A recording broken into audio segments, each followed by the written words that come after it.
నమస్తే, వీటీవీ ప్రైమ్కి స్వాగతం. చంద్రబాబు నాయుడు గారు ఆ విషయంలో గ్రేటెస్ట్ అని చెప్పనైతే ప్రూవ్ చేసుకున్నారు. సరిగ్గా అందులో 10% కూడా ఆ అర్హత జగన్మోహన్ రెడ్డి గారికి లేదనే చెప్పాలి. అది లేకపోవటం వల్లే ఆయన కడచిన ఎన్నికల్లో అది కూడా ఆయనకి చాలా కర్ణుడి శాపం లాగా చాలా శాపాలు తగిలాయి. ఆ శాపాల్లో అది కూడా తనుగా చేసుకున్నటువంటిది ఒక మైనస్ పాయింట్.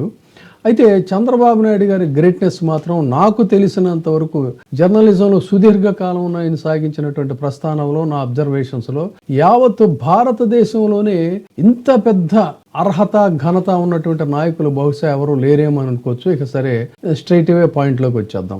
ఆయన నగరి పర్యటన చేశారు. నగరి పర్యటనలో ఆయన స్వర్ణాంధ్ర స్వచ్ఛాంధ్ర, ఈ స్వర్ణాంధ్ర అనేటువంటిది ఇదేం కొత్త నినాదం కాదు. గతంలో ఆయన అవిభాజ్య ఆంధ్రప్రదేశ్ లో కూడా ఈ స్వర్ణాంధ్ర కార్యక్రమాన్ని ఆయన టేకప్ చేసిందే. దాన్ని మళ్ళీ ఇప్పుడు తెర మీదకి తీసుకొచ్చి స్వర్ణాంధ్ర స్వచ్ఛాంధ్ర అనేటువంటి కార్యక్రమానికి శ్రీకారం చుట్టారు. ఇదేంటంటే రాష్ట్ర వ్యాప్తంగా పారిశుద్ధ్య కార్యక్రమం, అభివృద్ధిని లక్ష్యంగా పెట్టుకున్నటువంటి ప్రోగ్రాము. సరే, అది అంతవరకు ఆ లక్ష్యం అయితే బాగానే ఉంది. సరే, ఆ లక్ష్యానికి ఆ లక్ష్య సాధనకి వాళ్ళు ఏం చేయబోతున్నారు, ఏం చేస్తున్నారు, ప్రజా భాగస్వామ్యం ఎలా ఉండాలి, ఇది కదా సాగించాల్సింది. కానీ అది కాకుండా అది ఆయన దావోస్ వెళ్ళినా లేదంటే అమెరికా వెళ్ళినా ఇంకెక్కడికి వెళ్ళినా కాదన్నట్లయితే ఏ ప్రాంతంలోకి వెళ్ళినా అది ఏ సభ అయినా సరే మొత్తంగా ఆయన వాళ్ళ సింగిల్ ఎజెండా కార్యక్రమం ఏంటి, జగన్మోహన్ రెడ్డిని తూర్పారబట్టడం.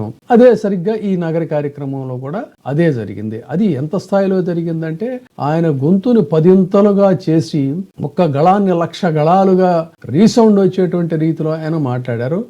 దానికి కూడా ఎందుకు అనేది కూడా ఒక టెక్నిక్ ఉంది. ఇక విషయంలోకి వస్తే ఆయన ప్రస్తావించినటువంటి ప్రధానమైనటువంటి విషయాల్లో జగన్మోహన్ రెడ్డి ఫోటోల కోసం 700 కోట్ల రూపాయలు ఖర్చు చేశారు అని చెప్పాడు. అంతకు ముందు చెప్పారు, మళ్ళీ అదే దాన్ని ఇప్పుడు మరింత గట్టిగా చెప్పాడు. సరిగ్గా ఈ 700 కోట్ల రూపాయలు జగన్మోహన్ రెడ్డి ఖర్చు చేశాడని చెప్పడమే కాకుండా ఏ ఎన్నికల ప్రచారంలో అయితే జగన్మోహన్ రెడ్డి మీ భూముల్ని కొట్టేయడం కోసం ఈ ల్యాండ్ టైటిలింగ్ యాక్ట్ తీసుకొచ్చాడని చెప్పి ప్రచారం చేశారో అదే విషయాన్ని మళ్ళీ తిరిగి నగరిలో జరిగినటువంటి ప్రసంగంలో కూడా మళ్ళీ అదే విషయాన్ని గట్టిగా నొక్కి మరి ఒక్కాడించారు. అయితే ఈ ప్రోగ్రాం జరగడానికి సరిగ్గా 2 రోజుల ముందు దావోస్ లో మనం ఆల్రెడీ ఒక వీడియో చేసాం. అక్కడ ఈ IMF కి సంబంధించినటువంటి గొప్ప ఆర్థిక నిపుణురాలు గీత, ఆవిడ జగన్మోహన్ రెడ్డి ప్రభుత్వం ఈ ల్యాండ్ టైటిలింగ్ యాక్ట్ అనేటువంటి గొప్ప సంస్కరణని తీసుకొచ్చినట్టుగా చెప్పిన దాన్ని కూడా ఇవాళ ఎక్కడ పడితే అక్కడ వైరల్ అవుతుంది. మరి అంత గొప్ప ఆర్థిక నిపుణురాలు అయినటువంటి ఆమెమో అలా చెప్తుంటే ఈయన మాత్రం ఏంటంటే భూములు కొట్టేయడం కోసమే ఆ పని చేశాడు అని చెప్పాను. మరి భూములు కొట్టేయడం కోసమే చేసినటువంటి దీన్ని మళ్ళీ తిరిగి అదే ఎక్విప్మెంట్ తో జగన్మోహన్ రెడ్డి ప్రభుత్వంలో ఏదైతే కొన్నారో, జగన్మోహన్ రెడ్డి ప్రభుత్వంలో ఏ పట్టాదారు పాస్ పుస్తకాలు అయితే తయారయ్యాయో అది కేవలం కవర్ పేజీని చించేసి దాన్నే తిరిగి ఇప్పుడు మళ్ళీ ఇస్తున్నారు. ఆ విషయాన్ని పవర్ పాయింట్ ప్రజెంటేషన్ లో జగన్మోహన్ రెడ్డి చాలా స్పష్టంగా రుజువు చేశారు. అయినా సరే వదలకుండా దాన్ని మళ్ళీ నగరిలో కూడా అదే రకంగా చేశారు. సరే, ఫోటోల మీదకి 700 కోట్ల రూపాయలు ఖర్చు చేయటం అనేది అతిశయోక్తి కాదా? నిజానికి ఫోటోల ముద్రణ అంటే కవర్ పేజీ కవర్ టైటిల్ కోసం అయిన ఖర్చు ఎంత అంటే 15 నుంచి 22 కోట్లు మాత్రమే ఖర్చు అయిందని తెలుస్తుంది. మరి రిమైనింగ్ అంతా ఆ పాస్ పుస్తకాల కోసం అయిన ఖర్చు అదైతే భూమి సర్వే స్టోన్ల కోసం మిగతా ఇతరత్రా ఖర్చుల కోసం వాటన్నిటి కోసం 600 నుంచి 660 కోట్లు అయినట్టుగా లెక్కలు చెప్తున్నాయి. అయితే ఇది మొత్తంగా కలిపి ఫోటోల కోసం 700 కోట్లు అని చెప్పని చాలా గట్టిగా రీసౌండ్ ఇచ్చేటట్టుగా ఆయన చెప్పాడు ఆ విషయం. మరి వాళ్ళు దాన్ని వదిలేశారంటే అదే ల్యాండ్ టైటిలింగ్ యాక్ట్ ని మళ్ళీ ఇప్పుడు వాళ్ళు అటు ఇటుగా పేరు మార్చి, ఎందుకంటే ఇది సెంట్రల్ గవర్నమెంట్ ఆదేశించినటువంటి స్కీము, దాన్ని యునిక్ గా ఫస్ట్ టైం చేసింది. మిగతా వాళ్ళు వచ్చి మోడల్ గా దాన్ని ఇక్కడ తెలుసుకుంది జగన్మోహన్ రెడ్డి హయాంలో. తిరిగి దాన్ని మళ్ళీ ఇప్పుడు అబద్ధాలతో చెప్తున్నారు.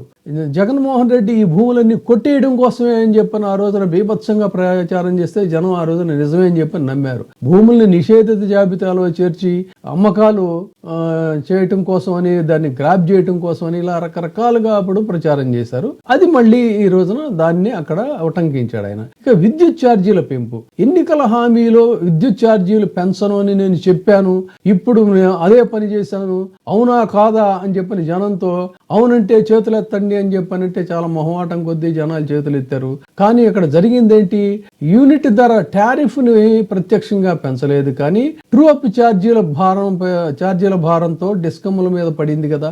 దాని ఫలితం అయితే ఏదైతే 4,500 కోట్లు ట్రూ అప్ భారాన్ని ప్రభుత్వం భరిస్తుందని వినియోగదారుల మీద వేయమని చెప్పని ఇప్పుడు చెప్తున్నటువంటి పరిస్థితుల్లో నేను ఛార్జీలు పెంచలేదని చెప్పని బోల్డ్గా చెప్తున్నారు. కానీ క్షేత్రస్థాయిలో జరిగింది ఏంటి, స్మార్ట్ మీటర్లు ఇతర సర్దుబాటు ఛార్జీల రూపంలో జనం ఇబ్బంది పడుతున్నారా లేదా, ఇది కదా ఇక్కడ గమనించాల్సింది. ఇక ఈ దావోస్కి వెళ్లే ముందు, దావోస్కి వచ్చిన తర్వాత వీటన్నిటి మీద కూడా లక్షల కోట్ల రూపాయలు తీసుకొచ్చేసాను అని చెప్తున్నారు. ఏంటి అంటే అసలు ఇన్ని లక్షల కోట్ల రూపాయలు తీసుకొచ్చాను చెప్పడమే తప్ప ఎన్ని ఎంఓయూలు అయ్యాయి, ఏ ఫ్యాక్టరీలతో అయ్యాయి, ఏ కంపెనీలతో అయ్యాయి, ఎన్ని ఉద్యోగాలు వచ్చాయి, ఏ ప్రాజెక్టు గ్రౌండింగ్ అయింది, ఇవన్నీ జనాలకు అర్థం కాదు కదా. కాబట్టి మనం ఏదో చెప్పేసేస్తే పోతుందనేది తప్ప పెట్టుబడి భూమి మీద కనిపించింది ఎంత. ఈ దావోస్ ట్రిప్ లో గతంలో జరిగింది కానీ ఇప్పుడు జరిగింది కానీ ఎంఓయూలు అంటే ఆ ఎంఓయూలతో ఎవరు కూడా నమ్మే స్థితిలో జనాలు లేరు. ఈ కరెంటు ఛార్జీలు పెంచలేదనేది కూడా ఫ్యూయల్ సర్ఛార్జీలు, స్లాబ్ ఛార్జీలు, సబ్సిడీలు తగ్గింపులు, కథలు కమామీషలు ఇవన్నీ జనాలకు అర్థమైపోయింది. ఇక మీరు ఇది ఏం చెప్పినా కూడా జనం స్పందించే తీరులో లేరు. కానీ మీరు పిచ్చి జనాలు కదా, మనం ఏది చెప్పినా నమ్ముతారులే అనేటువంటి దీంట్లో ఉన్నారు. సో ఇది ఇక్కడ జరిగినటువంటి మాట. ఇక ఈ దావోస్ ఇంకా కొన్నాళ్ల పాటు ఈ యుఫోరియా అంటారు దీన్ని, ఈ యుఫోరియా దావోస్ యుఫోరియా ఇంకా కొన్నాళ్ల పాటు ఉంటుంది. దాని గురించి పదే పదే చెప్తూ ఉంటారు. ఇక ప్రాజెక్టుల విషయానికి వద్దాం. ఈ దేశంలోని ఆంధ్రప్రదేశ్లో కాదు, తెలుగు రాష్ట్రాల్లో కాదు, యావత్ భారతదేశంలోనే ఇరిగేషన్ ప్రాజెక్టుల యొక్క ఆద్యులు, దానికి ఎక్కువ కష్టపడింది ఎవరు అని చెప్పనంటే వైఎస్ రాజశేఖర రెడ్డి పేరు, జగన్మోహన్ రెడ్డి పేరు. రైతు పక్షపాతులు వీళ్ళు అనేటువంటి ముద్రను ఎవరు చెరిపేయలేరు, అది చెరిగిపోయేది కూడా కాదు. కానీ దాని మీద కూడా ఈ ఇరిగేషన్ ప్రాజెక్టులకి నేను ఇంత చేశాను అంత చేశాను, గత పాలనలో అసలు ఏమీ పట్టించుకోలేదని చెప్తా ఉంటే, మరి జగన్ పాలనలో సేద్యం ప్రాజెక్టులు కృష్ణా, కొల్లేరు, రాయలసీమ లిఫ్ట్ ఇరిగేషన్ 3,356 కోట్ల రూపాయలు కదా అప్పుడు సమీకరించారు. ఈ పోలవరం విషయంలో కంటిన్యూషన్ వర్క్ జరిగింది కదా. మరి పోలవరం విషయంలో మీరు ఏటీఎం గా మార్చుకున్నారని సాక్షాత్తు ప్రధాని ఆంధ్రప్రదేశ్కి వచ్చి మరీ చెప్పాడు కదా. జగన్ విషయంలో ఆ మాట ఎప్పుడు చెప్పలేదు, ఎన్నిసార్లు వచ్చినా కూడా. వెలిగొండ, హంద్రీనేవ, గాలేరు, నగరి, వంశధార వీటన్నిటిలో కూడా జగన్ భాగస్వామ్యం, జగన్ యొక్క కష్టం, జగన్ యొక్క కంట్రిబ్యూషన్ లేదని చెప్తే రైతులు నమ్మేటువంటి పరిస్థితుల్లో ఉన్నారా? ఇక ఇవన్నీ కప్పిపుచ్చి విపరీతమైనటువంటి దాడి చేసి మరి ప్రభుత్వం వేగంగా అభివృద్ధిలో దూసుకెళ్లిపోతుందని చాలా గట్టిగా ఆయన రీసౌండ్ ఇచ్చేట్టుగా చెప్తున్నారు. మరి క్షేత్రస్థాయి వాస్తవాలు చూసుకున్నట్లయితే ఉచిత ఇసుక విధానం ఇవాళ ఏ విధంగా జరుగుతూ ఉంది, నిత్యావసర వస్తువుల ధరలు ఏ విధంగా జరుగుతూ ఉన్నాయి, విద్యుత్ బిల్లుల్లో క్లారిటీ ఉందా, ఇవన్నీ మరి వీటికి సమాధానం చెప్పాలి. అదే విధంగా ఈ బ్లేమ్ గేమ్ అయితే మీరు కంటిన్యూ చేస్తానే ఉన్నారు ఈ పొలిటికల్ స్ట్రాటజీతో. కానీ ఇక్కడ గమనించాల్సింది ఏంటి అన్నట్లయితే, మీరు మేనిఫెస్టోలో చెప్పినటువంటి మాటలు ఏవైతే ఉన్నాయో ఆ మేనిఫెస్టోలో ఉన్నటువంటివన్నీ మీరు అమలు చేస్తామని కదా చెప్తున్నారు.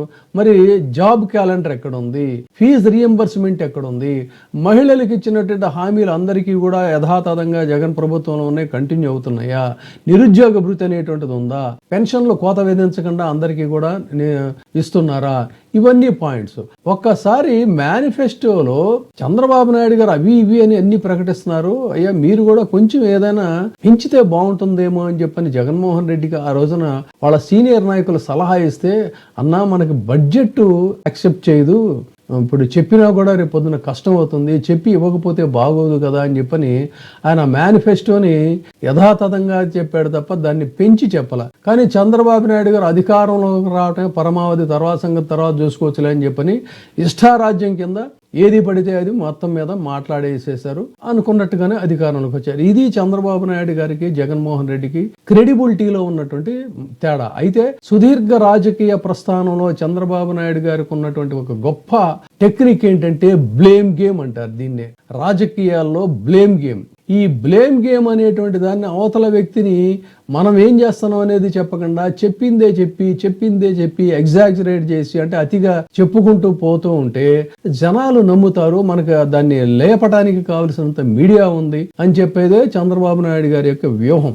దీన్నే పొలిటికల్ స్ట్రాటజీ అంటే బోల్డ్ గా అబద్ధాలు గనక మనం గట్టిగా రీసౌండింగ్ లో గనక చెబితే అప్పుడు ప్రజలు కన్విన్స్ అవుతారు. అందుకని కన్విన్స్ చేయడానికి మధ్యలో వాళ్ళని క్వశ్చన్ చేయటం, అవునా కాదా, అవునంటే చేతులు ఎత్తండి అని వాళ్ళతో చేతులు ఎత్తించడం. This is called convincing politics. ఈ కన్విన్సింగ్ పాలిటిక్స్ అనేది మరి ఎప్పుడు రిపీట్ అవుతుందా అంటే ఖచ్చితంగా అవ్వదు. దానికే ఇంగ్లీష్ లో ఒక సేయింగ్ ఉంది, కొంతమందిని కొన్నిసార్లు మనం నమ్మించవచ్చు, చాలా మందిని చాలా సార్లు నమ్మించవచ్చు, అందరినీ అన్నిసార్లు నమ్మించలేము అనేటువంటిది జనం ఈ రోజున రియలైజ్ అవుతున్నారు. జనం ఫ్యాక్ట్స్ గమనించారు. అందుకని మీరు ఎంత బోల్డ్ గా రీసౌండింగ్ ఇచ్చేటువంటి విధంగా మీరు మాట్లాడినా కూడా జనాలు విశ్వసించే పరిస్థితి లేదు. కానీ చంద్రబాబు నాయుడు గారికి ఉన్న టెక్నిక్ ఏంటంటే నిజంగా అంత ధైర్యంగా ప్రజా సమూహంలో బహిరంగ సభల్లో అంత ధైర్యంగా అన్ని రకాల అబద్ధాలని ఇష్టారీతిగా మాట్లాడటం అనేటువంటిది బహుశా ఆయనకున్నటువంటి ఈ ఘనత యావత్ భారతదేశంలోనే వితౌట్ హ్యావింగ్ ఎనీ హెజిటేషన్, కించిత్తు ఏమాత్రం కూడా ఇది లేకుండా, వెరపు లేకుండా అన్ని అబద్ధాలు ఆడటం అనేటువంటిది ఆయనకే చెల్లింది. భారతదేశంలో ఏ నాయకుడికి కూడా లేదు. నగరిలో ఆయన ప్రసంగాన్ని కనుక చూసుకున్నట్లయితే ఇంత అన్యాయంగా, ఇంత దారుణంగా, ఇన్ని అబద్ధాలా అని చెప్పాను అనుకోవచ్చు. దాన్నే పబ్లిక్ ని అంటే వాళ్ళందరూ కూడా తోలుకొచ్చినటువంటి జనాలే, కాదంటలేదు. కానీ అయినప్పటికీ కూడా ఆ పబ్లిక్ ని అంత ఆవేశంగా మాట్లాడుతున్నప్పుడు రెస్పాన్స్ చూడండి, that is called lukewarm response. చాలా వాళ్ళు అలా మాట్లాడుతున్నటువంటి వాటిని అలా చూస్తున్నారు. పేద జనం కదా, రైతులు కదా, మనం ఏం మాట్లాడినా కూడా జనం ఇదవుతారు అనుకుంటే పొరపాటు. గతం మీద అయిపోయింది, ఆ కార్డు ఓపెన్ చేసేశారు, అబద్ధాలతో అధికారాన్ని సాధించారు. That is over. ఈ నగరిలో మీరు మాట్లాడినటువంటి మాటలు, ఈ అబద్ధాలు ఇవన్నీ చూస్తే మాత్రం జనాలకు అర్థం అవుతుంది. ఇది సంగతి. Thank you. ఇప్పుడే సబ్స్క్రైబ్ చేయండి, లైక్ చేయండి, షేర్ చేయండి. VTV ప్రైమ్, మీ ఉత్తమాభిరుచుల సమ్మేళనం.